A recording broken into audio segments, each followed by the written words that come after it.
What if the most violent event you could ever imagine, a cataclysm of such monumental force that it shakes the very fabric of the cosmos, originated not from the explosive death of a star, nor from the ravenous maw of a black hole? What if it came from something small, something so compact, so impossibly insignificant against the backdrop of the galaxy, that finding it would be like trying to find a single specific grain of sand on all the beaches of the world? And what if this tiny object, a mere ghost in the starfields, possessed the power to unleash a tremor, a convulsion of energy so profound that its echo could travel for 50,000 years, traversing an ocean of nothingness to wash over our world as a wave of invisible high-energy light? This is not a theoretical puzzle. It has happened. Our satellites, our most sensitive eyes on the universe, have been blinded by these phantasmal surges, sudden and inexplicable tempests of gamma rays arriving from the deep. They are the aftershocks of a distant catastrophe, the ringing of a cosmic bell struck with unimaginable violence. They are the signature of a starquake, and they force us to confront a chilling paradox, a question that challenges our very sense of scale and power. How can an object barely the size of a city, a needlepoint of matter lost in the galactic haystack, generate the single most powerful earthquake in the known universe? To find the answer, we can't look for a world of rock and iron. We cannot search for tectonic plates grinding against one another. The origin of this violence lies in a place so alien, so contrary to our experience, that it borders on the supernatural. We must journey to the graveyard of the giants. We must understand the nature of their corpses. We have to go to a neutron star. Our story begins as so many cosmic tales do, with death, but not a quiet, gentle fading. It begins with the spectacular operatic demise of a star far greater than our own sun, a celestial titan that lived its life in a furious blaze of glory. For millions of years, this star was a magnificent engine, a self-sustaining sphere of incandescent plasma, hundreds of times the mass of our local star. In its core, a nuclear furnace raged, a heart of pure fusion, where the fundamental alchemy of the universe took place. It crushed hydrogen into helium, then helium into carbon, and onwards, forging the heavier elements in a layered symphony of creation, each stage burning hotter and faster than the last. This inferno was the star's life force, the source of the outward pressure, the constant violent explosion that fought a ceaseless war against its own immense gravity. For eons, these two colossal forces were locked in a perfect, delicate equilibrium, the push of nuclear fire against the pull of gravitational collapse. The star was a balanced giant, a luminous god reigning over its planetary system. But no star, no matter how massive, has infinite fuel. Its fate was sealed from the moment of its birth. Eventually, the furnace at its core began to sputter. The star's inexorable journey up the periodic table reached a fatal dead-end iron. Forging elements heavier than iron doesn't release energy, it consumes it. The creation that had sustained the star for its entire life suddenly became a drain, a fatal flaw in its cosmic design. The nuclear heart, once a fountain of explosive power, became a heat sink, a greedy vortex swallowing energy. The outward push, the pressure that had held trillions upon trillions of tons of matter at bay, suddenly catastrophically vanished. In less than a second, the war was over. Gravity, the patient, relentless force that shapes the cosmos, won. What followed was not a collapse so much as an obliteration. The star's own outer layers, suddenly unsupported, began to plummet inwards, rushing toward the core in a suicidal freefall at a quarter of the speed of light. The star that had once spanned millions of miles was now imploding, crushing itself out of existence under its own unfathomable weight. The core, now taking on the mass of the entire star, reached a point of incomprehensible pressure and temperature. This is the moment of creation for our impossible object. The very structure of matter, the rules that govern reality itself, began to break down. Atoms, the fundamental building blocks of you, of me, of everything we know, ceased to exist. They were not just broken apart, they were annihilated. The crushing force was so extreme that the negatively charged electrons were physically squeezed into the positively charged protons within the atomic nuclei. They merged, cancelling each other out, their identities erased in an act of ultimate compression, leaving behind only a sea of neutral particles. neutrons.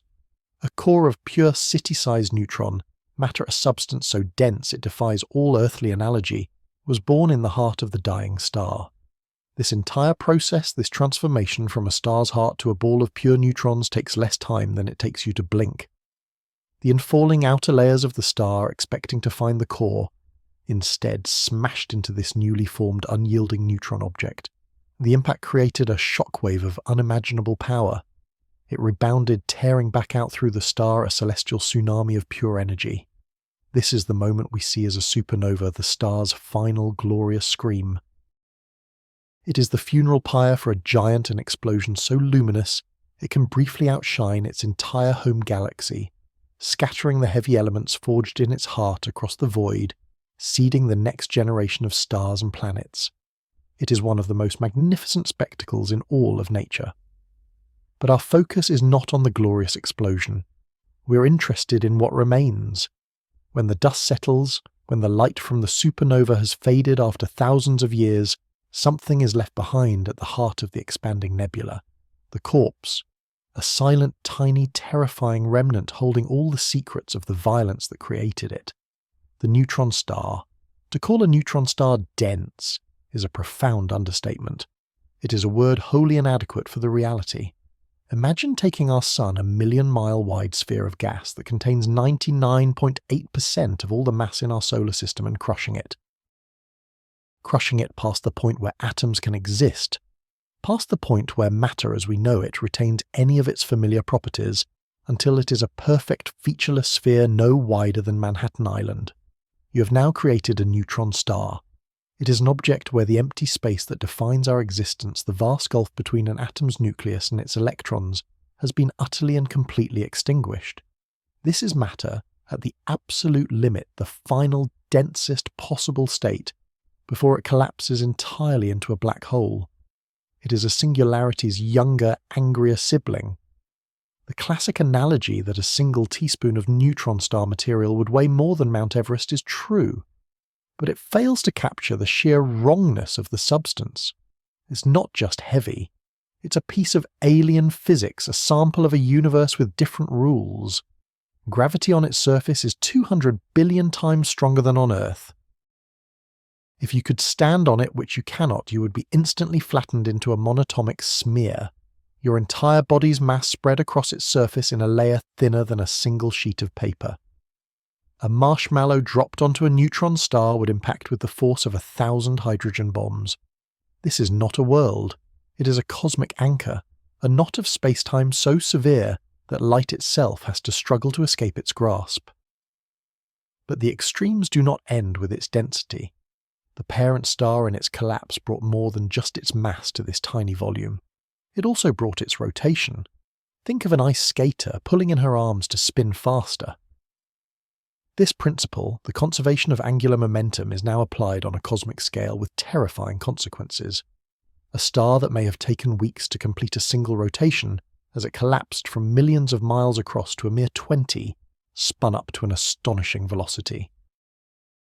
The result is an object the size of a city with more mass than the Sun spinning on its axis, hundreds, sometimes even 1,000 times every single second. It is the most perfect, most powerful gyroscope in the universe, a flywheel of degenerate matter spinning at a significant fraction of the speed of light. This rapid spin has another profound effect. The parent star's magnetic field, also dragged along during the collapse, was compressed and amplified to an intensity that our physics can barely comprehend. Our planet's magnetic field, which guides our compasses, is a gentle protective bubble. A neutron star's magnetic field is a leviathan. It is 1 trillion, sometimes 1 quadrillion times more powerful. It is a force so intense it would warp the electron shells of your atoms from 1,000 miles away, scrambling your personal biochemistry and erasing your existence. This is not a field that simply permeates space, it dominates it. It twists the vacuum itself into a bizarre quantum foam, a place where particles of matter and antimatter spontaneously flash into and out of existence. This monstrous magnetic field, coupled with the star's insane rotation, turns the tiny object into a cosmic particle accelerator. It rips charged particles from the star's surface and flings them out into space in two tight focused beams like a celestial blowtorch. As the star spins, these beams of radiation sweep across the cosmos, and if one of them happens to cross our line of sight, we see a pulse of radio waves, a repeating beat. This is why we call them pulsars. They are cosmic lighthouses, their steady rhythm a constant reminder of the unfathomable engine at their core. For decades we saw them as the universe's most perfect clocks, their rotational periods so stable they could be used to test the limits of Einstein's theories. They were paragons of predictability. Until we saw them glitch. A sudden, tiny, inexplicable jump in their rotation speed, a change in the rhythm, a flaw in the perfection. It was the first clue that these objects were not the simple smooth spheres we had imagined. They were dynamic, they were active, and they were under a level of stress that has no parallel anywhere else in the universe. This is where the stage is set for our quake. How can a sphere of pure neutrons, a perfect fluid of subatomic particles, even have a quake? A quake requires something solid. It requires a crust. And for a long time this was a deep puzzle. But as our understanding of these extreme objects deepened, a new picture emerged. The neutron star isn't a uniform sea of neutrons from core to surface. The outermost layer, perhaps only a mile thick, exists under slightly less, though still unimaginable, pressure. Here matter can once again form atomic nuclei, but not atoms as we know them. They are monstrously heavy elements like iron compressed by gravity into a perfect crystalline lattice. Imagine a solid shell of metallic crystal 100 trillion times stronger than steel, wrapping the entire star. This is the neutron star's crust. It is without question the strongest, most resilient material in the entire universe, and it is being subjected to forces that are actively trying to tear it apart. From below, the immense crushing force of gravity tries to keep it a perfect sphere. Any deviation, any mountain on its surface would be a mere few millimeters high, before being smashed flat by the star's relentless pull. At the same time, the star's ferocious rotation tries to flatten it at the poles, to force the sphere into an oblate shape. The crust is caught in a gravitational rotational vice, constantly squeezed and stretched. But the true monster in this story is the magnetic field. It is so powerful that it is not just a field emanating from the star, it is physically anchored into the crust. As the star spins and evolves, this magnetic field writhes and twists, dragging the solid crust with it. The field is trying to reconfigure itself into a more stable state, and in doing so it places a titanic shearing stress on the crystalline structure of the crust itself. The perfect super-strong lattice is being twisted out of shape by a magnetic force beyond all comparison. The crust resists. For years, for centuries, the strain builds. The energy being pumped into the solid shell by the warring forces of rotation and magnetism accumulates a reservoir of cataclysmic potential. The strongest material in the universe is being pushed to its absolute breaking point. And then, it happens. The strain becomes too great. The crystal lattice, the structure that has withstood forces that could vaporize planets, finally gives way. It cracks. A fracture, perhaps only meters long, forms in the crust. The solid shell of the neutron star abruptly settles by less than a millimeter into a new, more stable configuration. This is the moment of the starquake, a tiny shift in a tiny object lost in the immensity of space. It seems like it should be a silent, insignificant event, but the energy released in that single, microscopic adjustment is anything but insignificant. The pent-up stress from centuries of magnetic and rotational warfare is unleashed in a fraction of a millisecond. And it is this release, this sudden catastrophic fracture of the universe's strongest substance, that sends a tremor not just through the star, but across the galaxy. Which brings us back to our central mystery, the question that lies at the heart of this cosmic violence. How does the shudder of a 20-mile wide ball of neutrons make itself known 50,000 light-years away? The quake itself is just the trigger. The true weapon, the mechanism that turns this tiny fracture into a galactic event, is that terrifying magnetic field. When the crust cracks, it is like snapping a trillion-ton rubber band. The magnetic field lines anchored to that crust are violently shaken. This disturbance propagates outwards as a colossal wave, a reconfiguration of the magnetic leviathan itself, releasing a blast of gamma rays and high-energy particles, with more power than our sun will radiate in 100,000 years. This is what travels across the void. This is the ghost that haunts our satellites. We are witnessing what happens when the most extreme object we have ever discovered has a very, very bad day. And by studying these otherworldly tremors, we are not just learning about the objects themselves. We're using them as probes, as cosmic seismographs, to peer inside a place we can never visit, to understand the physics of matter at the very edge of existence. The universe's most powerful quakes are giving us the ultimate glimpse into its most violent and mysterious heart. What if the most perfect object in the universe was a lie? What if the celestial metronomes we use to set our cosmic clocks, these paragons of stability and order, were actually ticking time bombs? We are taught that in the heavens there is a serene permanence, a clockwork of gravity and light that stands in stark contrast to our own chaotic world. We look to the stars for constants, for anchors in the shifting tides of time. For decades we believed we had found them in the stellar remnants known as pulsars.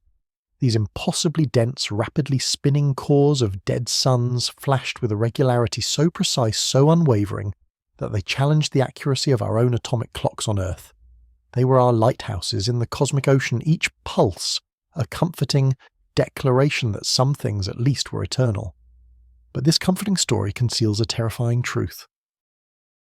Beneath a surface of unimaginable perfection lies a hellscape of strain and pressure, a flaw in the fabric of existence waiting to rupture. The most stable object we know is a monument to violence born in fire and destined to break. To understand the tremor that can shake the galaxy, we must first journey back to its source to witness the universe's most violent funeral. Before you can have a ghost, you must first have a death. And the death of a truly massive star is no quiet affair. It is an act of cosmic theatre on a scale that defies human language.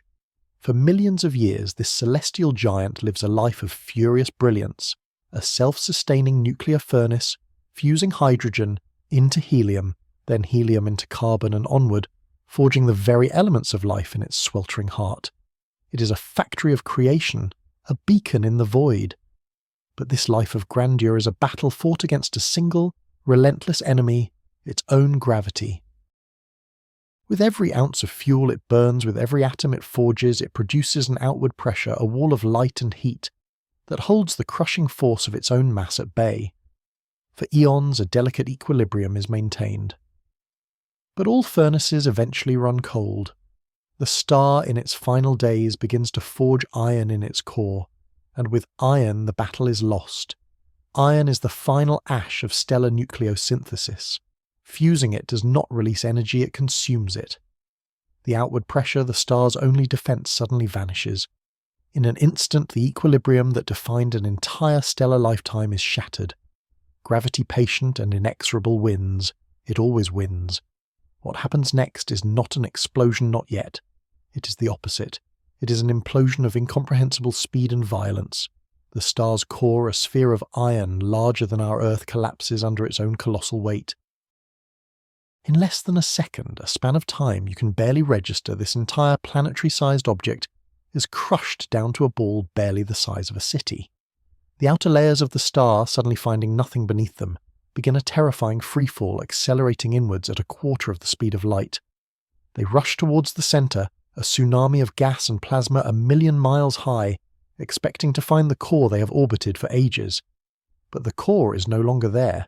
It has been squeezed out of normal existence.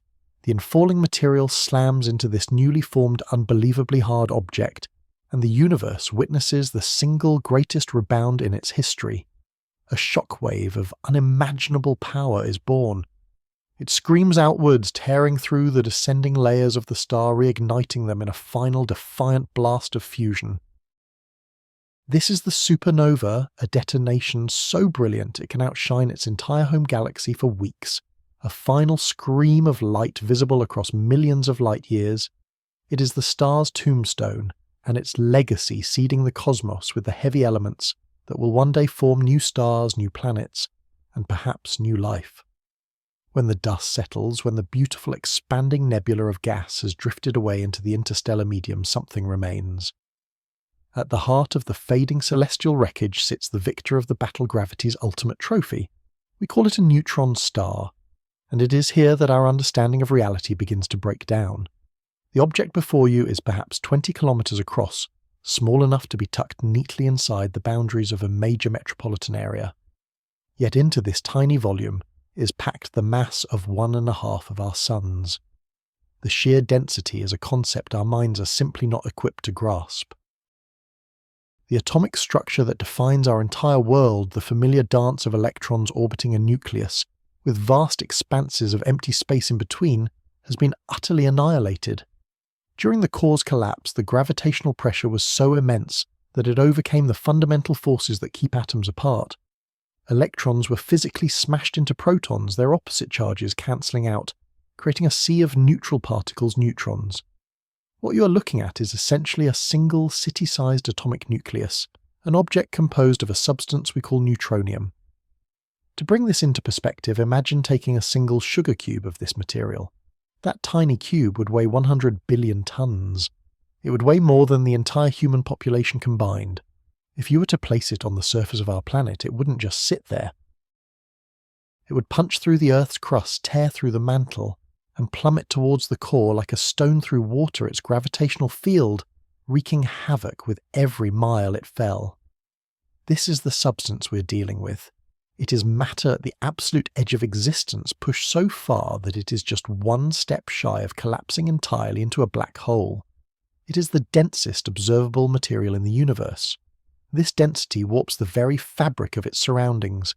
The gravity on the surface of a neutron star is 200 billion times stronger than on Earth.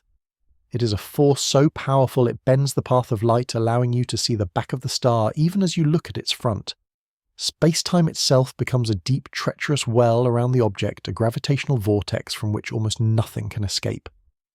Any mountain on its surface were one to form would be flattened by gravity to a height of mere millimeters. Any astronaut foolish enough to approach would be stretched into a stream of atoms, a process chillingly referred to as spaghettification, long before they ever reach the surface. This is not a place, it is a condition, a monument to the singular crushing power of gravity. And it spins. It spins with a ferocity that makes the rest of the cosmos look sedate. This is a consequence of its violent birth. Just as an ice skater pulls in her arms to spin faster, the collapsing core of the dying star conserved its angular momentum. A star that may have taken weeks to complete a single rotation is now compressed into an object that can spin hundreds of times every single second. This rapid rotation, combined with the star's incredibly powerful magnetic field, 1 trillion times stronger than Earth's, creates one of the most astonishing phenomena in the heavens. The magnetic field, which doesn't align with the star's rotational axis, acts like a cosmic dynamo. It funnels particles out from the magnetic poles, creating 2 powerful beams of electromagnetic radiation that sweep through space like the beams of a lighthouse. If you happen to be on a planet like Earth that lies in the path of one of these beams, you will see a pulse of energy with every single rotation. A perfect rhythmic flash. A celestial heartbeat. It was this stunning regularity that first brought these objects to our attention.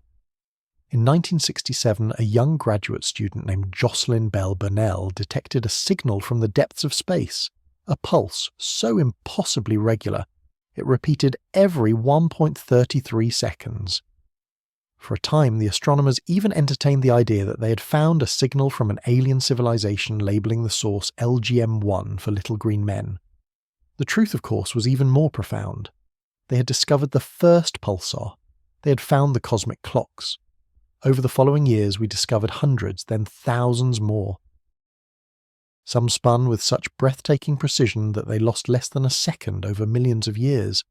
They became our standard bearers for stability tools used to test Einstein's theory of general relativity, to map the gravitational waves that ripple through space-time. They were proof that even in a chaotic universe, perfection could exist. We saw them as simple uniform spheres of neutronium, flawless crystal balls spinning in the void. It was a beautiful, elegant model, and like so many beautiful models in science, it was incomplete.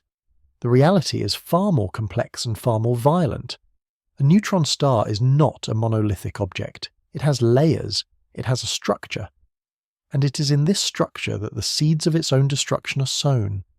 The journey into the interior of a neutron star is a descent into a new kind of physics, a realm of matter that exists nowhere else in the cosmos. Let us begin at the surface. The outermost layer, perhaps only a few centimeters thick, is a tenuous atmosphere of superheated plasma trapped by the star's immense gravity. But just below this wispy veil lies the beginning of the true enigma, the crust. The outer crust, extending down for a few hundred meters, is what we might consider the most normal part of the star, and even it is utterly alien. Here the pressure is so great that matter is forced into a solid state, forming a rigid crystal lattice. But these are not the familiar atoms of our world. They are the hyper-compressed nuclei of iron, and other heavy elements stripped of their electrons which now flow freely between the nuclei like a superconductive sea. Imagine a solid shield of iron, but an iron so compressed that its atoms are squeezed together 1,000,000 times more tightly than the steel in a skyscraper. This crystalline solid is by a staggering margin the strongest material in the entire universe. It is a shield of crystallized physics seemingly impervious to any conceivable force. It is this crust that we once believed was unbreakable, the source of the neutron star's perfect unchanging shape. But as we descend deeper, the pressure continues to mount beyond all comprehension. We enter the inner crust, a region of pure theoretical physics, a place of such extreme conditions that scientists have dubbed its contents nuclear pasta. Here the atomic nuclei themselves can no longer maintain their familiar spherical shape. The crushing force of gravity begins to deform them, to squash and stretch them into bizarre, elongated configurations. At the top of the inner crust, the nuclei are squeezed together so tightly that they merge, forming dense ball-like clusters that physicists with a touch of whimsy call gnocchi. Deeper still, as the pressure intensifies, these gnocchi-like clusters are forced to fuse into long spaghetti-like strings of nuclear matter. Go deeper, and these strings merge side by side to form vast flat sheets like colossal ribbons of lasagna. Each layer of this nuclear pasta is stranger than the last, a cascade of phase transitions into forms of matter that defy our earthly intuition. This is not just a colourful analogy. It represents a fundamental truth that under enough pressure, the very rules that govern the structure of matter are rewritten. The neat, orderly world of the atomic nucleus dissolves into a chaotic, monstrous architecture. And through this entire bizarre landscape, from the gnocchi to the lasagna, a superfluid of free-roaming neutrons flows without any friction, a ghostly river moving through the strangest solid ever conceived. For decades we saw this structure, the iron crystal, the nuclear pasta, as a static and stable reality.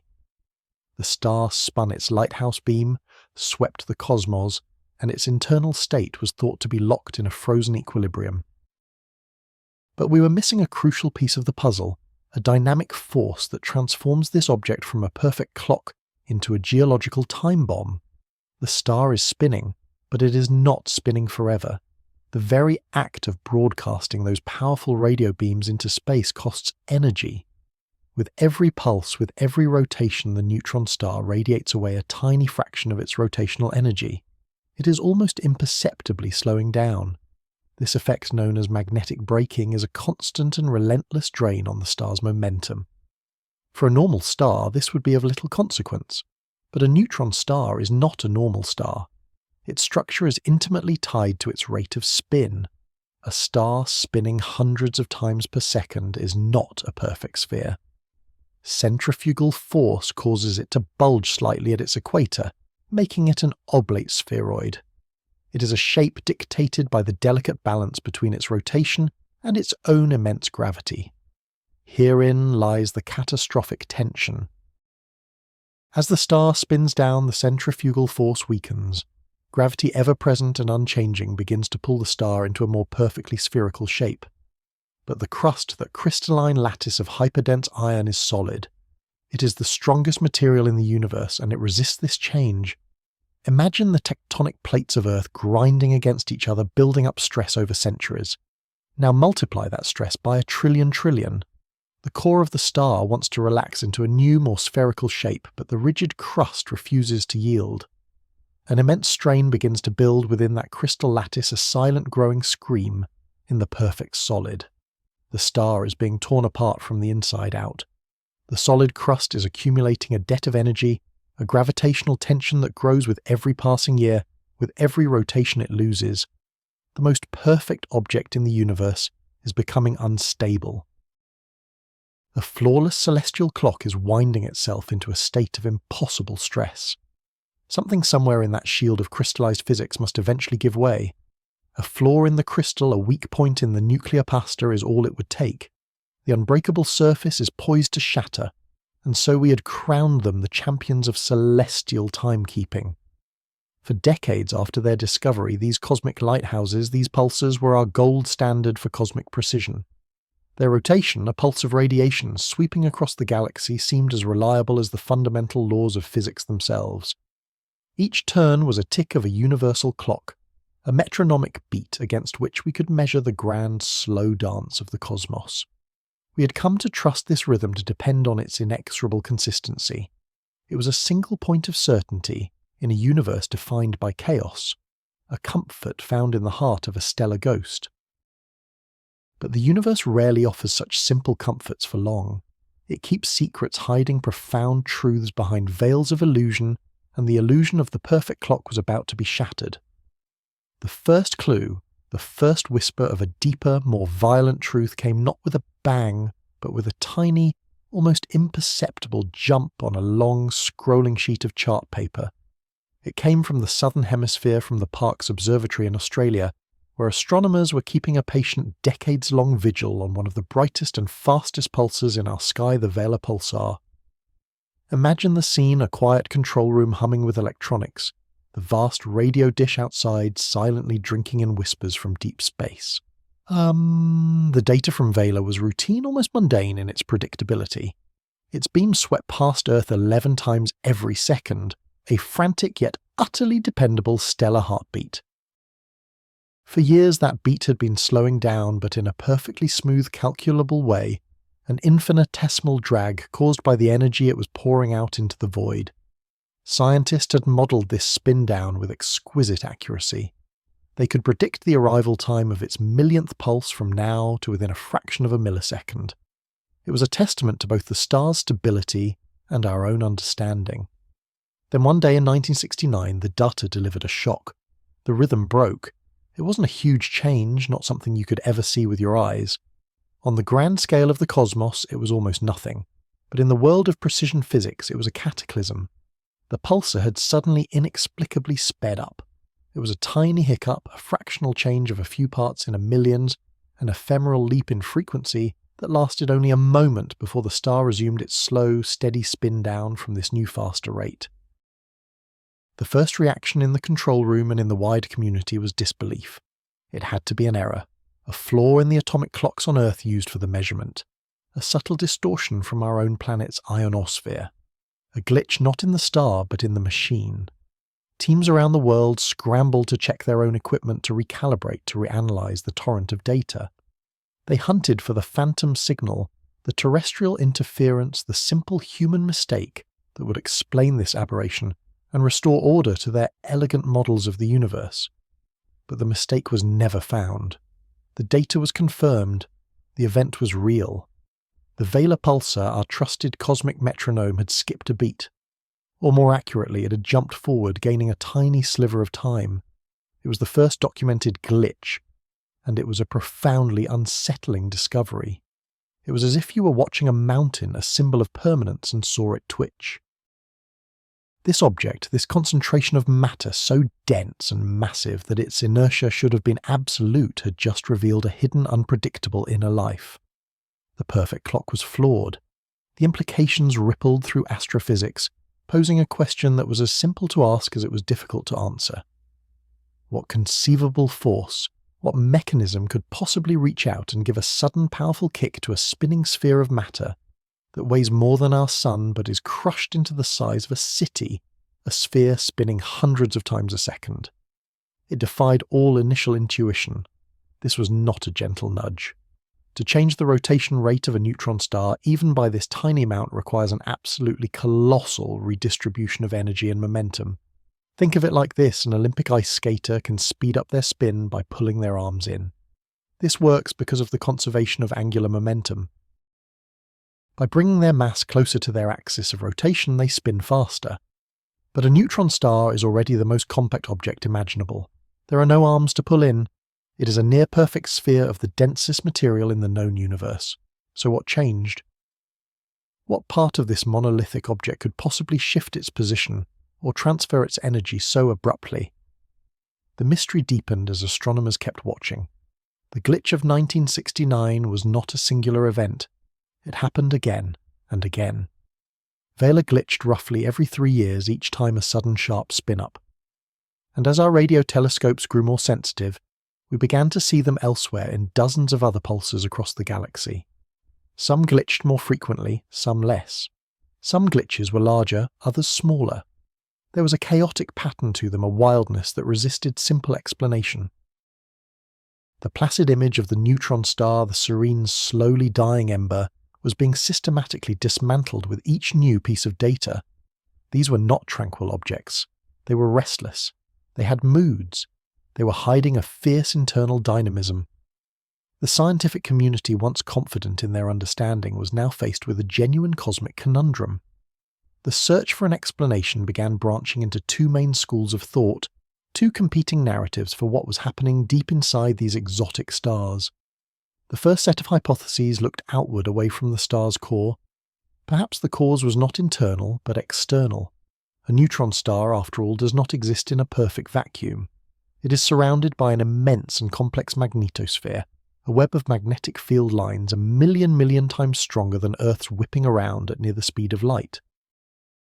This region is a tempestuous cauldron of high-energy plasma, a constant battleground between electromagnetic forces and matter. Could a sudden reconfiguration of this magnetic field be the culprit? The idea was tantalizing. Perhaps the theory went a massive convulsive storm in the magnetosphere. A violent untangling of magnetic field lines could dump huge amounts of energy and charged particles away from the star. This sudden loss of energy and mass blasted away into space could, by Newton's third law, impart a tiny but significant kick to the star itself, causing it to spin just a little bit faster. It was a plausible image, a celestial blowtorch firing off into space, making the star recoil like a gun. But as more data on glitches accumulated, this external model began to show cracks. The energy required for some of the larger observed glitches was simply too vast to be explained by magnetospheric rearrangements alone. The events seemed too clean, too sharp. They pointed not to a messy, chaotic storm on the outside, but to a more fundamental mechanical change deep within. The answer, it seemed, was not in the fire, but in the ice. Not in the plasma surrounding the star, but in its very structure. This led investigators down a far more bizarre and radical path into the alien heart of the neutron star itself. And here physics becomes a strange and wondrous thing. To understand the leading theory of what causes a glitch, we have to abandon our everyday intuition about how matter behaves. We have to imagine a place where the crushing gravity is so extreme that it rewrites the rules of existence. Deep inside a neutron star, beneath a crystalline solid crust, a mile thick, a crust made of atomic nuclei pressed into a lattice stronger than any material we can conceive, lies the true bulk of the star. And it is not a solid, it is a liquid. But it is a liquid unlike any other in the universe. The intense pressure has squeezed electrons and protons together to form a single gargantuan sea of neutrons, and under these unique conditions of extreme density and relatively low temperature, these neutrons enter a quantum state known as a superfluid. A superfluid is one of the strangest faces of matter. Imagine a fluid with absolutely zero viscosity, zero friction. If you were to stir a bucket of superfluid helium in a lab on Earth, it would in theory continue to swirl forever, never slowing down. It can flow up the walls of its container and crawl over the edge, defying gravity, its atoms moving in perfect quantum lockstep. Inside a neutron star, we believe there exists the largest single volume of superfluid in the entire cosmos. An ocean of frictionless neutrons, trillions upon trillions of tons of it, all behaving as one single coherent quantum entity. And this is where the new theory took root. The star it proposed is not a single solid spinning body. It is a complex two-part system like a raw egg. There is the outer shell, the solid crust, which is rigidly coupled to the powerful magnetic field. It is this crust that we actually observe with our radio telescopes. As the magnetic field radiates energy away, it acts like a brake, causing the crust to steadily and predictably slow down. But deep inside the vast ocean of superfluid neutrons is a different story. Because it is frictionless, it is not directly connected to the crust or the magnetic field's braking effect. It simply keeps spinning at its own faster rate, oblivious to the slowing of the world outside it. For years, even centuries, attention builds. The solid crust slows down bit by bit. The superfluid interior, however, does not. It preserves its original faster angular momentum. A gigantic differential is created between the spin of the crust and the spin of the superfluid core. The two components of the star are rotating out of sync. The superfluid becomes a massive reservoir of stored rotational energy, a tightly wound spring in the heart of the star. A glitch in this breathtaking model is the moment that spring violently unwinds. It is the moment the two components suddenly and catastrophically reconnect. The superfluid interior abruptly transfers a tiny fraction of its faster spin to the slower moving crust. It is a sudden, powerful clutch engaging. The superfluid grabs the crust from the inside and jolts it forward, forcing it to spin faster for a brief, shocking moment. The star's heartbeat quickens, and on Earth, our radio telescopes register the telltale signature of a pulsar glitch. But how? How does a frictionless fluid suddenly grab anything? The mechanism itself is a frontier of modern physics believed to involve something called quantized vortices. Imagine tiny microscopic whirlpools, quantum tornadoes threading the superfluid.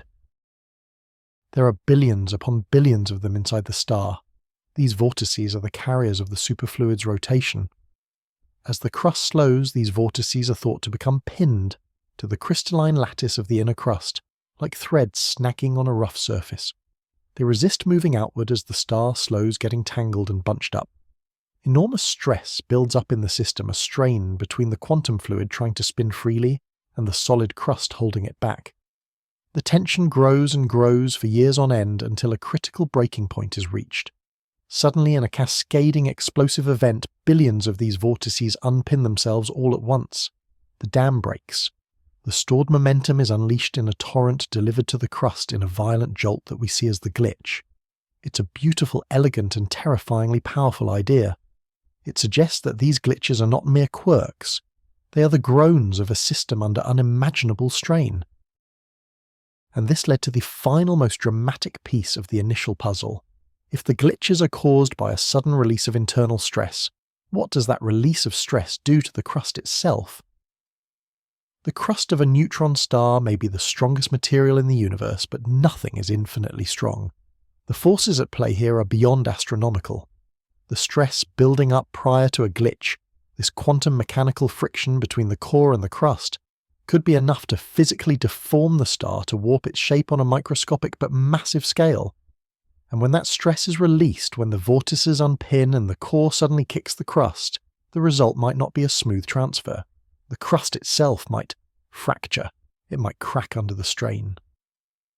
This was a heretical thought, but one that followed logically from the superfluid model. The glitch, the sudden speed up of the pulsar's rotation, might just be the secondary symptom of a much more violent primary event. A cataclysmic rupture of the star's crystalline surface, a seismic event on a scale that dwarfs anything we could ever imagine on Earth. Suddenly the tiny jump on the data chart was transformed. It was no longer just a timing anomaly. It was the potential signature of a tremor running through the fabric of a dead star. It was the first hint that these objects were not just spinning tops but active geological worlds with their own form of tectonics, their own internal pressures, and their own form of cataclysmic release. The glitch was the faint, distant echo of a starquake. The puzzle was far from solved. The precise mechanisms were still shrouded in mystery and fierce debate. But the stage was now set. The scientific community, armed with this radical new perspective, began to look at neutron stars in a completely different light. They were no longer just looking for a flaw in a clock. They were listening for the cracking of a world waiting for the next great tremor from the strongest, strangest, and most volatile objects we have ever known.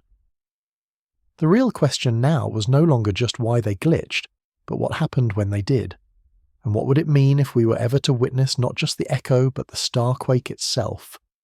For all their astonishing power, the neutron stars we knew seemed to abide by certain cosmic laws. They were celestial clocks spinning with a precision that rivaled our best atomic timekeepers. Their beams of energy sweeping past Earth like lighthouse beacons were predictable, rhythmic. But a few whispered anomalies in our data, a handful of cosmic mavericks refused to follow the script. These were not clocks. They were wild things, prone to violent, unpredictable outbursts of energy. They would lie dormant for years, even decades, before suddenly erupting in a ferocious volley of X-rays and gamma rays. The energy released in these fleeting moments defied all our models of pulsar physics. It was too much, too fast, too chaotic. Something fundamental was missing from our understanding, a hidden variable of terrifying proportions. The universe was showing us a new kind of stellar monster, and we simply hadn't known how to recognize it. The breakthrough came not from a telescope, but from the minds of two young theorists, Robert Duncan and Christopher Thompson. In the late 1980s, they looked at the puzzle of these hyper-violent objects and proposed a breathtakingly audacious solution. What if they asked some neutron stars were born with a magnetic field not just strong but monstrous, a field so powerful it would rewrite the rules of physics for that object entirely? They gave this theoretical beast a name that echoed its terrifying nature, the Magnetar. The numbers they calculated were frankly insane. A typical neutron star, a pulsar, might have a magnetic field 1 trillion times stronger than Earth's. That alone is a force difficult to comprehend, capable of ripping atoms apart from miles away. But a magnetar they proposed would possess a field 1,000 times stronger still. 1 quadrillion times the magnetic field of our own planet. That's a 1 followed by 15 zeros. It is a number so vast it almost loses its meaning, a strength so profound it verges on the supernatural. To understand this force, you have to abandon all terrestrial analogies. This isn't a stronger refrigerator magnet. It is a fundamental force of nature amplified to a cataclysmic scale. A magnetar's field is so intense that it would erase the data from every credit card on Earth from halfway to the moon. It would distort the electron shells of atoms into long, thin needles, rewriting chemistry itself. And if you were to venture within 1,000 kilometers, its tidal magnetic pull would not just stretch you apart, it would dissolve you, unraveling the very bonds between your molecules. This wasn't just another type of star. This was a magnetic leviathan, an object whose entire existence, whose very reality, was dictated by this one colossal overarching force. But proposing such a creature and explaining its existence are two different challenges. How could the universe possibly forge such a thing? The secret, it turns out, lies in the chaotic fury of the star's birth. For a magnetar to be born, you need a perfect storm of cosmic violence. When a massive star dies and its core collapses, it begins to spin faster and faster, a consequence of the conservation of angular momentum, the same principle that makes an ice skater spin faster when she pulls her arms in. The core, shrinking from the size of the sun to the size of a city in seconds, becomes a whirling dervish. If the original star was spinning just fast enough, this proto-neutron star can reach rotation speeds of nearly 1,000 times per second. This is the critical ingredient. The super-dense, super-hot nuclear matter inside this nascent star churns like a boiling ocean, a process called convection. This churning combined with the extreme rotation creates a dynamo of unimaginable efficiency. In the first few seconds of the neutron star's life, this dynamo takes the star's original magnetic field and amplifies it 1 billion-fold. It is a process of runaway creation, a feedback loop where motion generates magnetism, and magnetism influences motion, all happening in a crucible of nuclear plasma at a temperature of 1 trillion degrees. The result is a magnetic field of such staggering power that it fundamentally alters the star's evolution from the moment of its creation. The Magnetar is born a celestial titan forged in the ultimate cosmic furnace. But this immense power comes at a great cost. While a normal pulsar will spin for millions of years, a magnetar's colossal magnetic field acts as a stupendous brake. It drags against the vacuum of space itself, shedding rotational energy at a furious rate. It lives its life in the fast lane, burning through its rotational energy in a mere 10,000 years, a blink of an eye in cosmic terms. They are ephemeral ghosts burning ferociously bright in their youth before fading into the galactic background. This explained why they were so rare. We were only seeing the youngest, most active specimens. But this discovery did more than just identify a new cosmic species. It handed us the key, the one missing piece of the puzzle to unlock the mystery of those violent, unpredictable flares. The answer wasn't hidden in the star's spin or its temperature. The answer was the magnetic field itself. It was the source of the power, the engine of destruction, and the mechanism for the greatest quakes in the universe. Imagine the Magnetar not as a perfect sphere, but as a layered world. At its heart lies a core of exotic fluid nuclear matter, a superfluid of neutrons. Above that rests a solid crust, perhaps a mile thick. This crust is the most rigid material we can conceive of, a crystalline lattice of atomic nuclei crushed together by gravity. Think of it as a single planet-sized crystal, a structure 10 billion times stronger than steel. Now picture the magnetic field. Its lines of force are not just an external halo. They are woven through the very fabric of the star. Some field lines are anchored deep within the fluid core, while their other ends are locked into the rigid solid crust. Herein lies the source of the immense tension. The fluid interior of the Magnetar is not perfectly still. It can shift, swirl, and evolve over time, and as it does, the magnetic field lines anchored within it are dragged along. But the other ends of these lines are still frozen into that unyielding crust. What happens when you take an unbreakable rope, nail one end to a mountain, and slowly drag the other end with a continent? The rope begins to twist. The magnetic field lines these ethereal ropes of pure force begin to wind around each other. This is not a gentle process. It is a slow, inexorable build-up of magnetic stress on a planetary scale. For years, for centuries, the immense magnetic field stirred by the star's interior relentlessly twists the solid outer shell. The crust, for all its unimaginable strength, is being deformed. The strain builds in the crystal lattice a stored energy potential that grows with each passing year. It is the exact same principle that drives earthquakes on our own world. Here tectonic plates driven by the slow churning of the mantle grind against each other. Stress builds along a fault line over centuries until suddenly the friction gives way. The rock shatters, the plates lurch, and the stored energy is released in a seismic wave. On a Magnetar, the crust is the tectonic plate. The magnetic field is the mantle, the driving force, and the stored energy is not mechanical but magnetic, and it is a billion times greater. The Magnetar is a wound-up spring of cosmic proportions waiting to snap. We believe the crust can endure this torment for a long time. It might creak and groan, producing small precursor flashes, minor adjustments as the strain becomes unbearable in localized spots. These are the foreshocks, the whispers of the coming cataclysm. But eventually the twisting magnetic stress becomes too great for even nuclear matter to withstand. It reaches the breaking point. In a single infinitesimal moment, the crust fails. It snaps. A fracture likely miles long rips through the crystalline lattice in a thousandth of a second. A vast continent of solidified nuclear matter weighing more than 1 trillion tons shifts its position by several meters. A starquake. The term feels inadequate, too terrestrial, too small for what truly happens. This is not the trembling of rock and soil. This is the catastrophic failure of the universe's strongest substance. The sound of it, were it not happening in a vacuum, would be a scream of tearing reality, a thunderclap that would dwarf the energy output of 1,000 suns. The release of energy in that instant is almost beyond calculation. The tension that has built up for centuries is unleashed in a multi-pronged assault. First, a titanic seismic wave of pure vibration rips through the star itself. The entire 20-kilometer sphere rings like a colossal bell, its resonant frequencies shaking the very foundations of the object. These vibrations, these star-spanning sound waves, are so powerful, they momentarily stir the fluid core, further unsettling the magnetic field.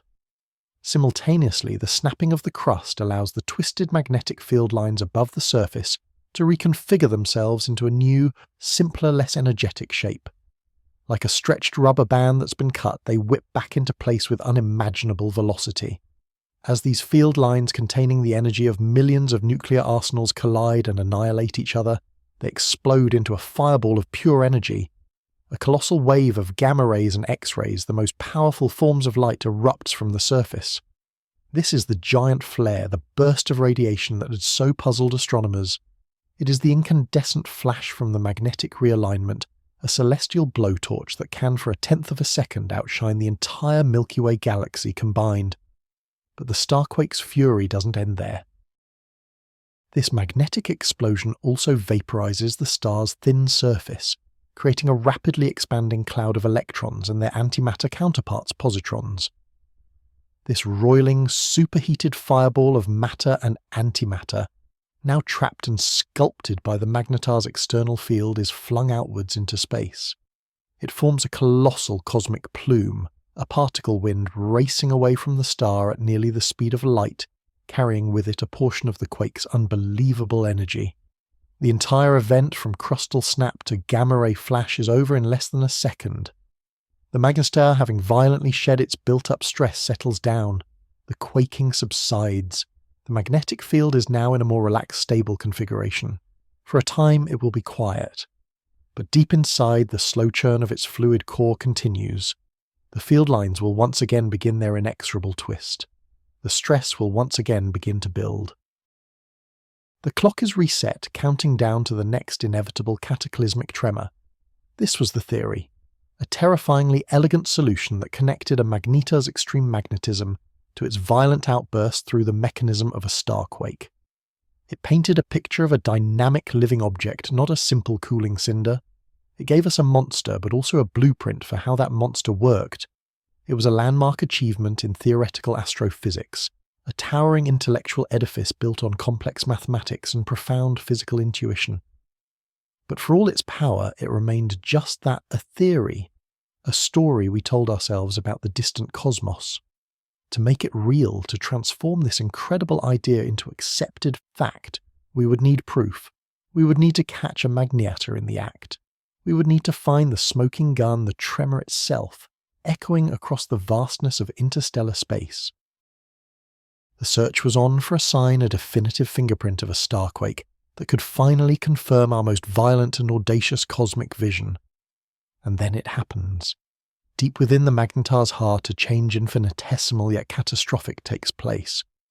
We have seen how the titanic forces of its magnetic field, a swirling, tangled inferno of energy, a quadrillion times more powerful than our own twist and strain against the fabric of the star itself. For centuries, perhaps millennia, the star's crust has held firm, a crystalline lattice of iron nuclei compressed into a solid 10 billion times stronger than steel, a shield against the fury churning within. But it is not enough. The magnetic field lines those invisible tethers of cosmic force that loop through the star's superfluid interior have become too knotted, too stressed. They are a Gordian knot of magnetic flux, and the star can no longer contain the tension. The change begins not with a slow groan, but with a sudden violent reconfiguration. Imagine a colossal rubber band twisted to the point of structural failure. In a fraction of a millisecond, a bundle of magnetic field lines deep inside the star abruptly untangle, snapping into a new, more stable, lower energy state. This process, a quantum leap on a stellar scale, is not a gentle relaxation. It is an explosion of pure magnetic energy that rips through the star's interior, a shock wave that travels outward at a significant fraction of the speed of light. This is the trigger. The seismic fuse has been lit. This wave of magnetic realignment slams into the underside of the crust. The solid surface, which we imagine as an impenetrable shell, is now subjected to a stress it was never meant to endure. The force is incomprehensible equivalent to the gravitational pull of 100 billion Earths, focused on a single point. The crystalline structure, for all its legendary strength, begins to vibrate to hum with a deadly resonance. Tiny fractures, microscopic imperfections in the lattice spiderweb outwards. The star's surface begins to move, not as a single piece, but as a mosaic of tectonic plates on a scale we can barely conceive. In seconds, the entire crust is caught in a tectonic convulsion, a true starquake.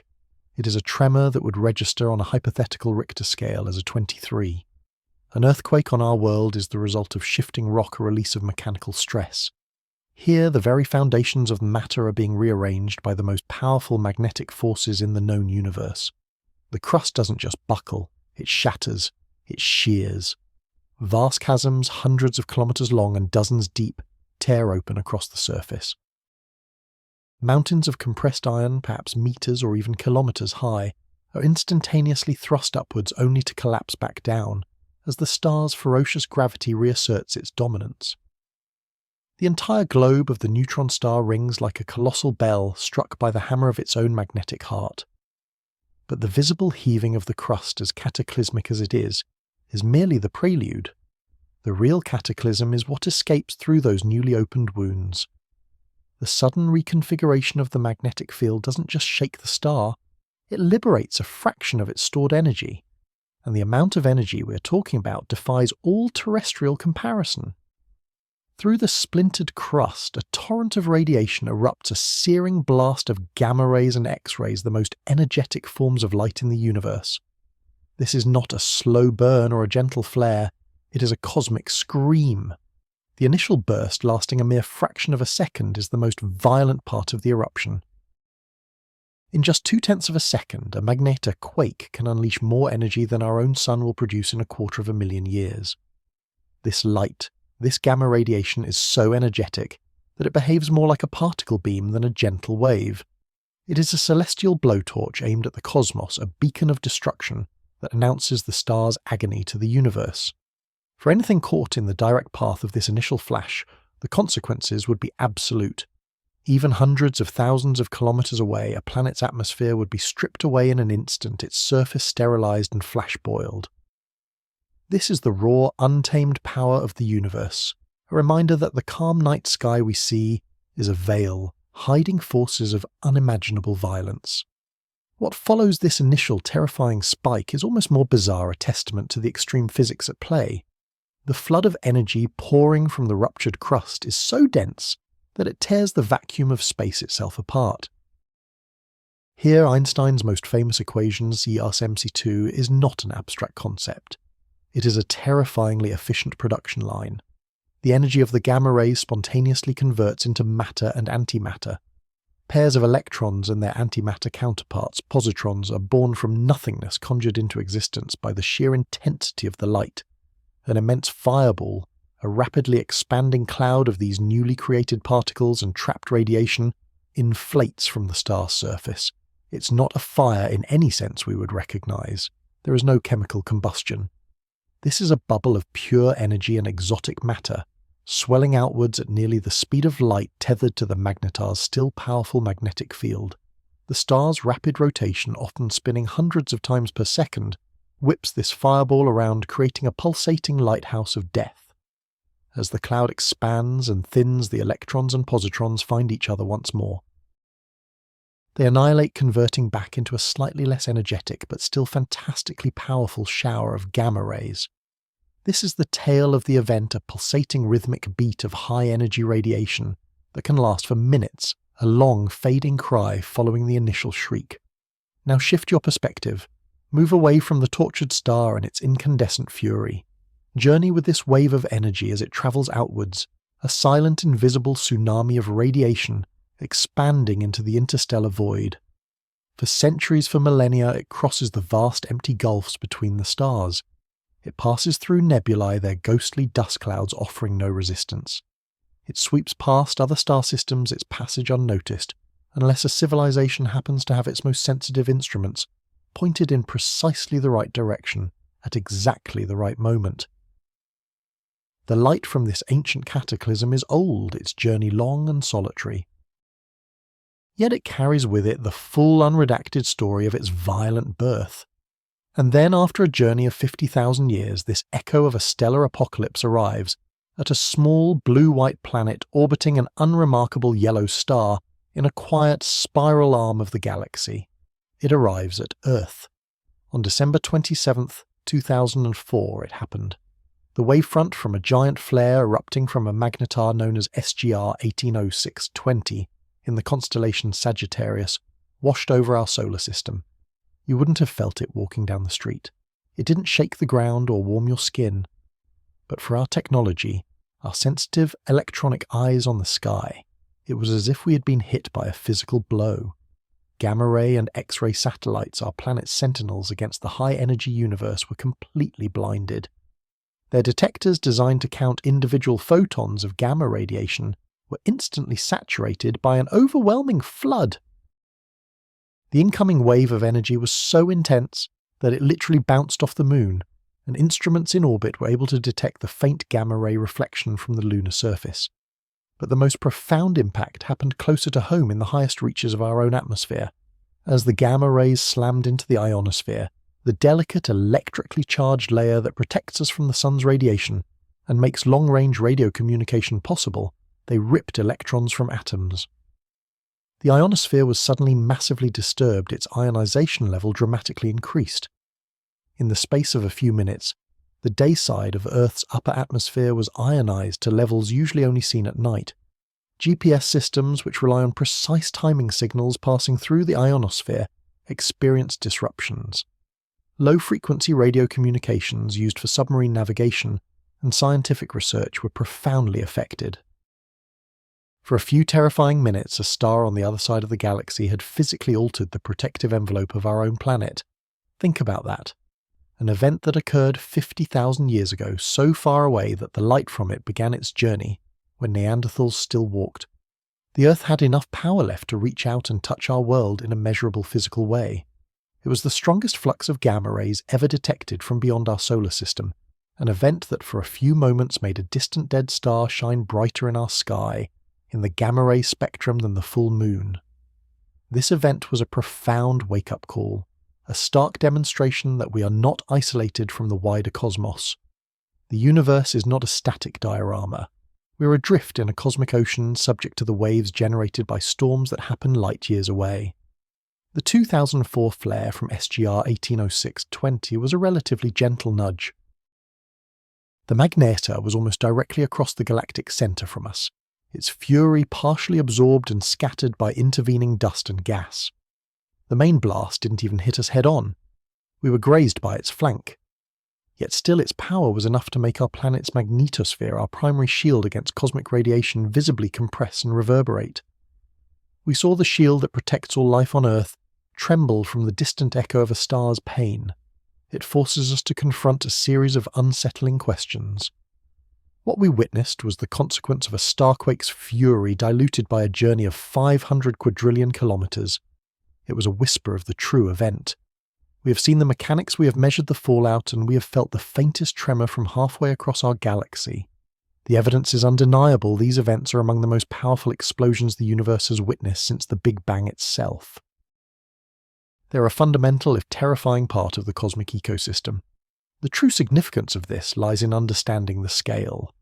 We build cities, we worry about the weather, we chart the orbits of planets in our own solar system, all while operating under the comforting illusion that we are masters of our own small domain. But the 2004 Magnetar flare serves as a humbling reminder that our local environment is inextricably linked to the galactic one. The shock waves from these stellar convulsions travel for eons, carrying a warning. They tell us that the physics that governs the hearts of these exotic stars can and does have tangible consequences for us right here.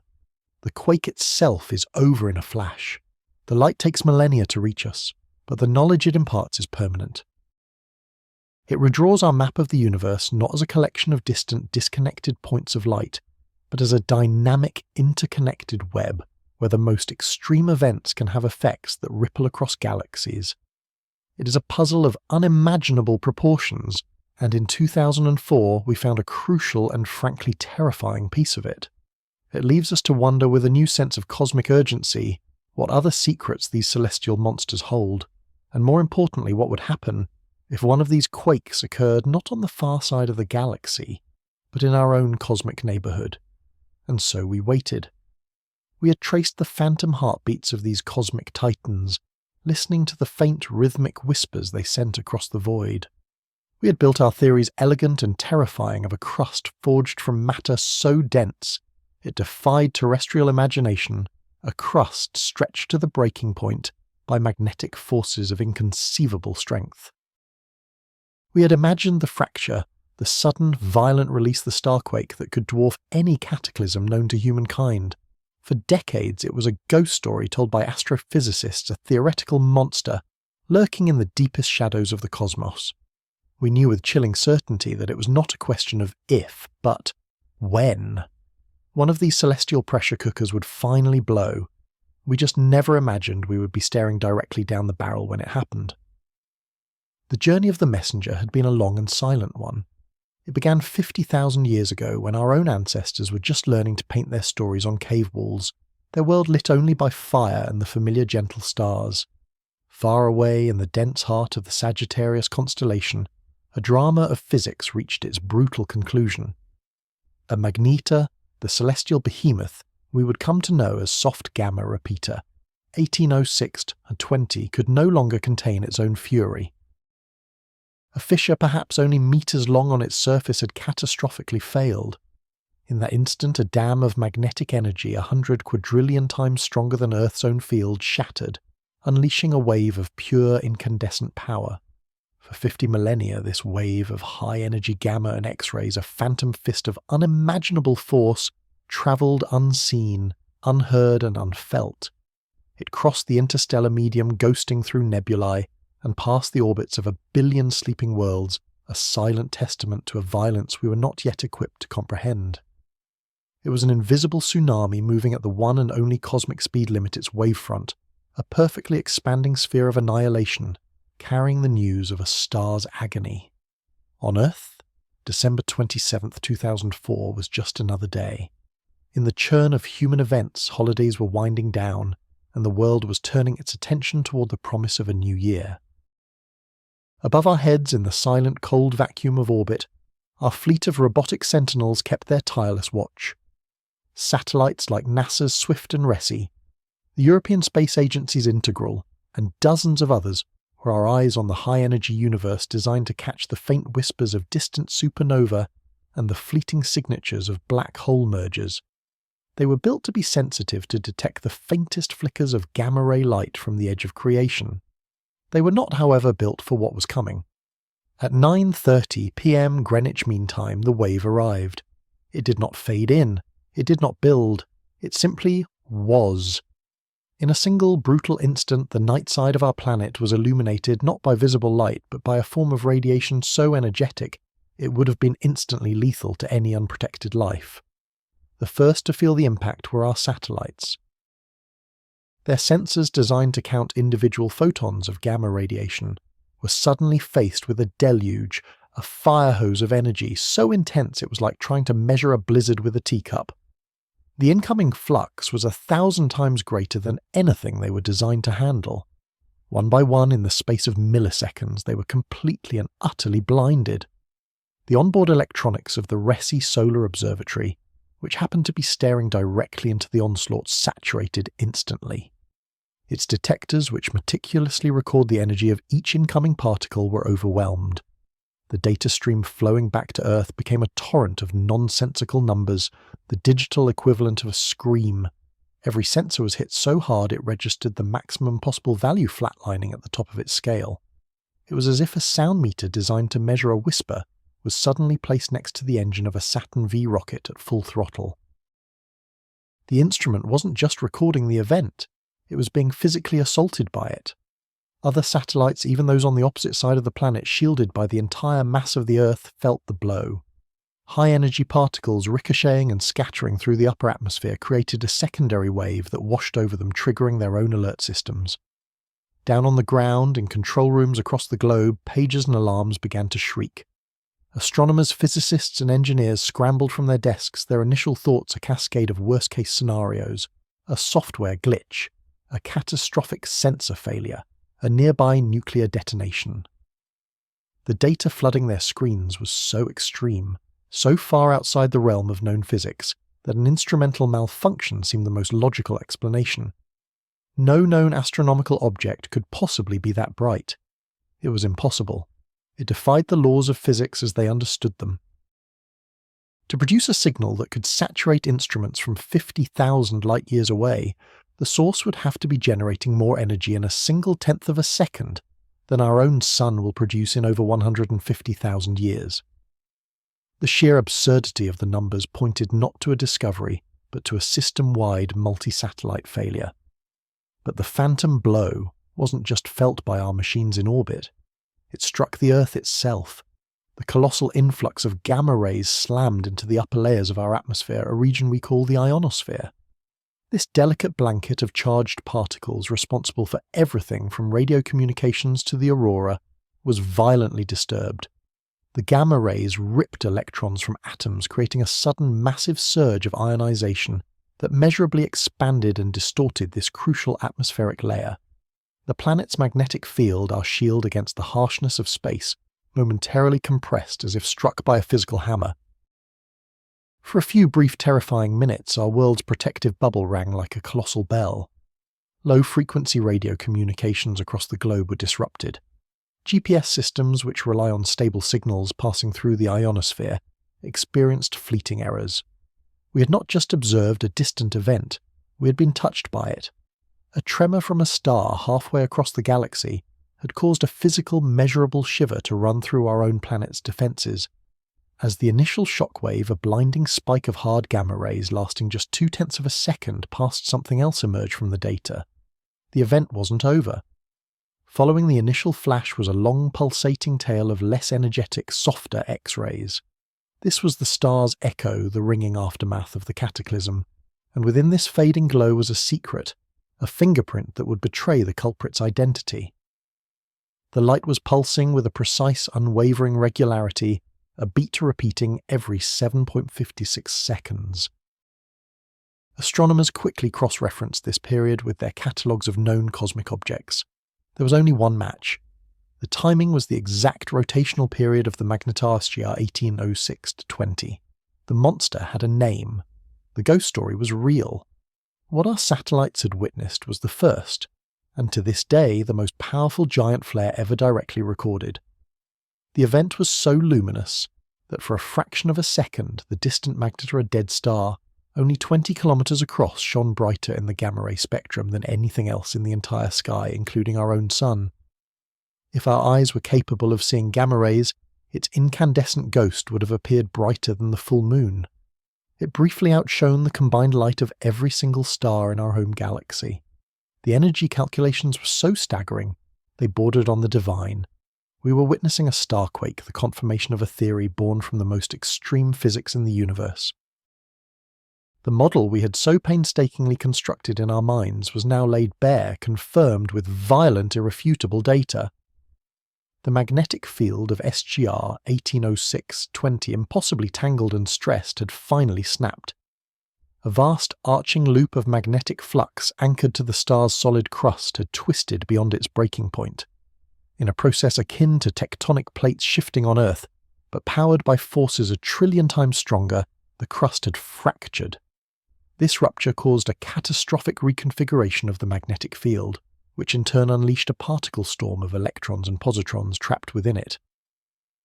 This superheated plasma, a celestial blowtorch of unimaginable temperature, erupted from the surface, forming a titanic fireball that expanded at nearly the speed of the light.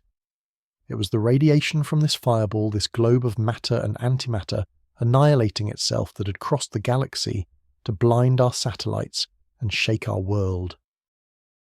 The pulsating tail was the final perfect piece of the puzzle. As the fireball expanded and dissipated, it remained tethered to the Magnetar's magnetic field, a glowing cloud of wreckage 50,000 light-years from home. And as the tiny star spun on its axis, every 756 seconds this incandescent remnant was whipped around, with it sweeping across our line of sight like a cosmic lighthouse beam. Each pulse was a direct measurement of the dead star's spin, a deathly metronome ticking away in the aftermath of its own rage. We were not just seeing the light from the explosion, we were watching the star itself turn forever scarred by the event. The giant flare of December 27, 2004 transformed the field of high-energy astrophysics overnight. It was no longer a realm of pure theory. Magnetars were not just peculiar pulsars, they were a distinct and violent class of object capable of releasing more energy in an instant than any other single stellar event short of a supernova. The data from that single burst became a Rosetta Stone for understanding the state of matter, under pressures and magnetic fields that we can never hope to replicate on Earth. It allowed us to test the limits of quantum electrodynamics and general relativity in a laboratory, forged from a dead star's heart. We could now see in the flickering light of its aftermath how a star's crust buckles, how magnetic fields break and reconnect, and how matter itself behaves when crushed by a gravity second only to a black hole. But with this profound new understanding came a deeply unsettling revelation. We had felt the tremor of SGR 180620 from a staggering distance of 50,000 light-years, a journey that places it safely on the other side of the Milky Way's galactic centre. From that immense gulf, it was powerful enough to physically affect our planet's atmosphere. This naturally gives rise to a far more chilling question, a question that now keeps astronomers awake at night. We know of other magnetars, more than 24 of them scattered throughout our galaxy. Some are much, much closer. What would happen if a giant flare of this magnitude, or perhaps one even stronger, were to erupt not from across the galaxy but from within our own cosmic neighbourhood? What would it mean for us, for our technology, for the fragile biosphere of Earth, if we were to find ourselves not 50,000 light-years from the epicenter but merely a few hundred? The universe had shown us the power of its greatest tremors. Now we had to confront the terrifying possibility of living in their shadow. And so the cataclysm subsides, leaving behind a silence that is somehow heavier, more profound than the fury that preceded it. The torrent of high-energy radiation has passed. The distorted magnetic field lines have snapped back into a new grudging equilibrium, and the shudders in space-time itself have faded into the cosmic background. We have just witnessed an event of unimaginable power, a fracture in the crust of a dead star unleashing more energy in a fraction of a second than our Sun will generate in 100,000 years. It is a moment that forces us to re-evaluate our place in the cosmos, to understand that the universe is not a quiet, majestic clockwork, but a place of sudden, untamable violence. Our journey began with a subtle mystery, a tiny, almost imperceptible inconsistency. We returned to the ghost of a signal first captured by Jocelyn Bell Burnell, that metronomic pulse from the heart of a supernova remnant. For decades, these pulses were our celestial timekeepers, their rotations so unfathomably regular that we could set our clocks by them. They were monuments to the predictability of physics, spinning with a precision that seemed to defy the chaos of the cosmos. Yet within that clockwork perfection, we found a flaw, a glitch. A sudden, inexplicable jump in the rhythm a beat skipped in the cosmic drum. It was a discrepancy measured in millionths of a second, a footnote in the grand story of the heavens easily dismissed as instrumental noise or a minor perturbation. But curiosity is a powerful engine, and a few tenacious minds refused to let it go. They knew that in the universe there are no small mysteries, only portals to deeper understanding. That tiny glitch was the first clue, the first whisper from the abyss. It was the sound of something breaking. It was the telltale sign of immense strain building deep within an object so dense that a single spoonful of its matter would outweigh all of humanity. We learned that the pulsar's rigid crystalline crust, a solid lattice of atomic nuclei a mile thick, was not immune to stress. As the star's ferocious spin rate gradually slowed, its slightly oblate shape wanted to relax into a more perfect sphere. The crust resisted, holding its form against the crushing pull of its own gravity until the strain became too great. Then, with the force of 1 billion atomic bombs, it cracked. A starquake. That initial subtle glitch was the seismic jolt of a mountain range on the star's surface shifting by less than a millimeter, a tectonic adjustment that sent a shiver through the star, and a hiccup through its radio beam. We thought we'd found the answer, a beautifully elegant explanation for a long-standing puzzle. We had connected the grand scale of a spinning star to the microscopic physics of its crystalline crust. But the universe it turned in was only just beginning to reveal the true scale of its fury. The starquake that causes a pulsar to glitch is but a tremor compared to the seismic upheaval that can tear apart its more magnetic, more volatile cousin, the magnetar. Here, the story escalated from a scientific curiosity into a saga of cosmic horror and awe. We found that if a neutron star is born with the right combination of extreme rotation and convective churning, it can amplify its magnetic field into something truly monstrous, 1,000 times stronger than that of a normal pulsar. This is not merely a magnetic field, it is a force of nature that dominates its environment, a physical entity woven into the fabric of reality. These magnetar fields, the strongest we know to exist, are inherently unstable. They twist and braid themselves into complex, knotted configurations, storing incomprehensible amounts of energy within their topology. The magnetar's solid crust becomes frozen into this magnetic labyrinth, trapped and under a strain that dwarfs anything seen in a conventional pulsar. When this crust finally breaks, it doesn't just cause the star to spin a little faster. The fracture rips open a gateway, allowing the titanic energy of the interior magnetic field to erupt outwards in a catastrophic reconfiguration. The result is not a glitch but a flare. A star-spanning explosion of gamma rays and X-rays, a celestial blowtorch that can scorch the atmospheres of planets light years away. We followed the trail of evidence from the historic 1979 event that blinded detectors across the solar system to the 2004 titanomachy of SGR 1806-20, an eruption so violent it measurably compressed Earth's ionosphere from halfway across the galaxy. From a whisper to a roar from a crack in a celestial teacup, to the shattering of a cosmic monolith, our journey has revealed that these dead stars are anything but. They are dynamic, violent, and alive with a physics so extreme it pushes our understanding to the breaking point. The Starquake is the unifying principle, the mechanism of release for the universe's most concentrated energies. It is the heartbeat of a stellar corpse, a convulsion, that broadcasts its secrets across the electromagnetic spectrum, and as we are now discovering, into the very structure of space-time itself. These events are not just spectacles to be observed, they are cosmic laboratories offering us a glimpse into a realm of physics that we can never hope to replicate on Earth. They are crucibles where the fundamental forces of nature are tested in ways that defy our imagination. To understand a neutron star is to confront the absolute limits of matter. We speak of its density, but the numbers are so large they become meaningless. Imagine squeezing Mount Everest into a sugar cube, and then continuing to crush that sugar cube until it is smaller than a grain of sand. Now imagine a sphere of that material 10 miles across with a gravitational pull so ferocious that light itself must struggle to escape its surface. What is this substance? How does it behave? On Earth, our physics is built upon the atom, a nucleus of protons and neutrons surrounded by a cloud of electrons. But inside a neutron star, the gravitational pressure is so immense that it overcomes the quantum forces separating these particles. Electrons are crushed into protons, creating a sea of pure neutrons. This is neutronium, a substance stranger than anything in our periodic table. But even this description is too simple. Deeper inside the star, as the pressure mounts, the neutrons themselves are squeezed into bizarre and exotic configurations. Physicists theorize the existence of the nuclear pasta layer, where neutrons and protons under pressures quadrillions of times greater than at the center of our Sun arrange themselves into fantastic shapes. They might form long spaghetti-like strings, flat lasagna-like sheets, or gnocchi-like clumps, all swimming in a frictionless superfluid of unbound neutrons.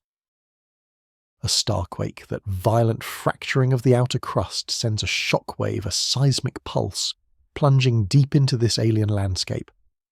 By studying the aftermath of these quakes, by analysing the subtle oscillations and vibrations in their light, we are performing a kind of celestial seismology.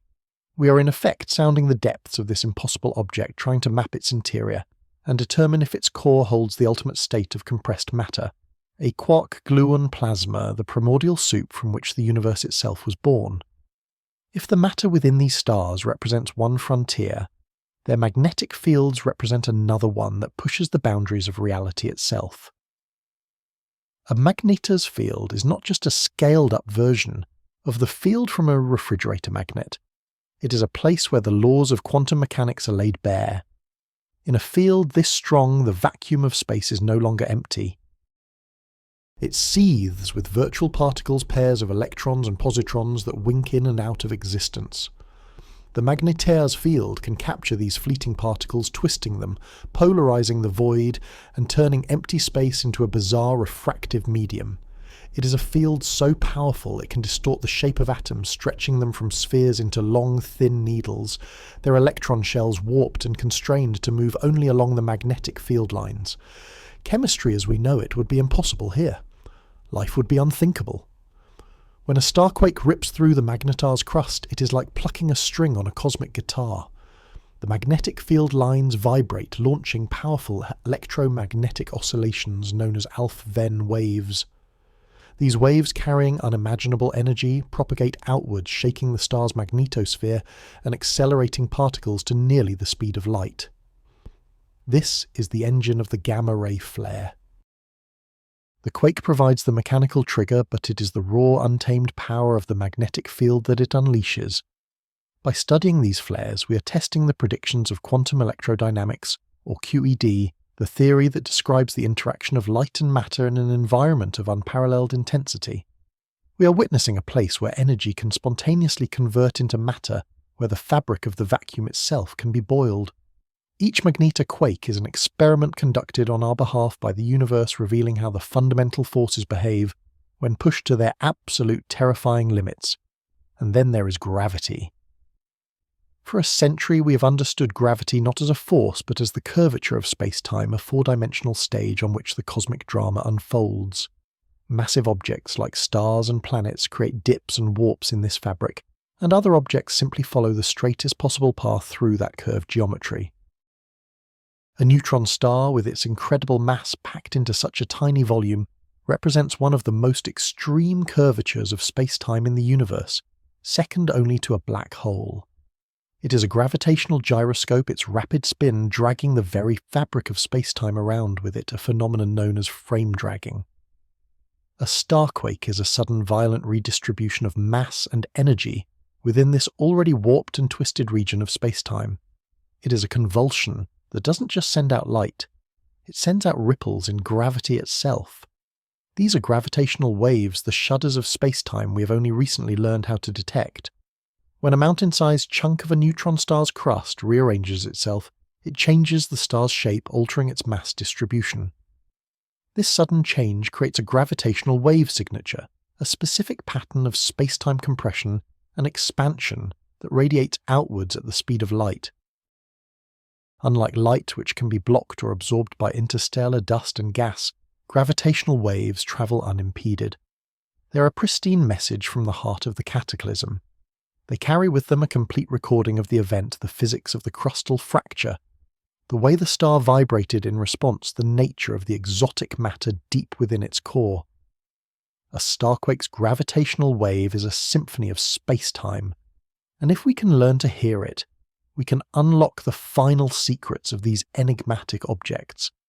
We can for the first time see inside a neutron star. Our quest to understand these cosmic tremors is therefore entering a new and exhilarating era. The faint whispers of pulsar glitches and the blinding shouts of Magnetar flares have guided us this far, but we stand now on the threshold of a revolution in observational astronomy. We are building new eyes and new ears instruments with a sensitivity that our predecessors could only dream of designed, specifically to hunt for these stellar convulsions and decode the messages they carry. On the ground, vast new radio telescopes like the Square Kilometre Array will come online, a sprawling continental network of antennas with the collective power to monitor thousands of pulses simultaneously. It will create a galactic glitch patrol, catching these tiny starquakes in the act, measuring them with such precision that we can begin to build a complete model of crustal strain and release a weather map of neutron star tectonics. In space, the next generation of high-energy observatories will fix their gaze on the heavens, waiting for the telltale flash of a Magnetar flare. With faster response times and more sensitive detectors, they will be able to capture these eruptions from their very first moments, dissecting the light curves and energy spectra to reveal the intricate physics of the magnetic reconnection events that power them. They will search for the subtle quasi-periodic oscillations in the flare's decaying tail, the ringing vibrations of the star itself, which act like the different tones of a struck bell, each frequency corresponding to a different layer of the star's interior. These fleeting signals are our best hope for probing the strange world of nuclear pasta and the possible quark-gluon plasma at the star's heart, turning theoretical physics into observational fact. Yet the most profound discoveries may come not from light, but from silence. The coming decades will see the dawn of a new generation of gravitational wave detectors. Here on Earth, projects like the Einstein Telescope and the Cosmic Explorer will be built deep, underground, vast L-shaped interferometers, with arms tens of kilometers long shielded from terrestrial noise, and sensitive enough to detect the gravitational murmurs from starquakes in our own galaxy and beyond. They will listen for the specific high-frequency chirp produced by a fracturing crust and the subsequent ringing of the stellar core. This signal, this space-time seismogram, will provide the cleanest possible view of the event unburdened by the complexities of radiation and magnetism. It will tell us the mass of the displaced crust, the viscosity of the superfluid interior, and the equation of state that governs the behavior of matter at the limits of density. And beyond Earth, we are planning to take our search for these ripples to space itself. The Laser Interferometer Space Antenna, or LISA, will be a constellation of 3 spacecraft flying in a triangular formation, millions of kilometers on a side. This colossal observatory will be sensitive to the slow, low-frequency gravitational swell of the cosmos, but it will also provide a stable platform to search for the gravitational echoes of the most extreme events. By combining the data from these ground and space-based detectors, we will usher in the age of multi-messenger astronomy, observing a single starquake simultaneously in light gamma rays and gravitational waves. Each messenger will tell a different part of the story, and together they will give us a complete 3-dimensional understanding of the most powerful earthquakes in the universe. From a mysterious pulse once mistaken for a message from aliens, we have journeyed to the very edge of physics. We have found a universe more violent, more extreme and more intricately connected than we ever imagined. The story of the Neutron Star Earthquake is a testament to the power of human curiosity, to our relentless drive to understand the cosmos, not just in its quiet grandeur, but in its most terrifying and spectacular moments of upheaval. These celestial tremors are more than just astronomical phenomena. They are a challenge. They are a puzzle box delivered to us from across the void, containing the secrets of gravity magnetism and matter, waiting for a generation of scientists, engineers, and dreamers to unlock it. The next glitch, the next flare could be the one that rewrites our textbooks. The next gravitational wave we detect could carry the definitive answer to what lies in the heart of a dead star. The universe is not silent. It is ringing with the echoes of ancient cataclysms and the tremors of ongoing change. We have finally built the instruments to hear its voice, and we are learning at long last how to listen.